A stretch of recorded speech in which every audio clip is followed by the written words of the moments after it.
ഇതിലേക്ക് ഒരല്പം ice cube ഇടാം. ഏകദേശം ഒരു 5 or 6 ഐസ് ക്യൂബ് നമുക്ക് ഇതിലേക്ക് ഇടാം.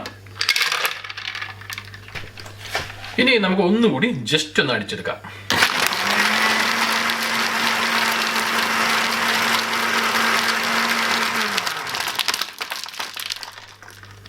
ഒരുപാട് അടിക്കേണ്ട, ജസ്റ്റ് ഒന്ന് അടിച്ചെടുത്താൽ മതി. കാരണം വെച്ചാൽ ഇതിൻ്റെ അകത്തുള്ള ഐസ് ക്യൂബ് മൊത്തമായിട്ട് മെൽറ്റായി പോകണ്ട, ജസ്റ്റ് ഒന്ന് ക്രഷ് ആക്കി എടുത്താൽ മാത്രം മതി.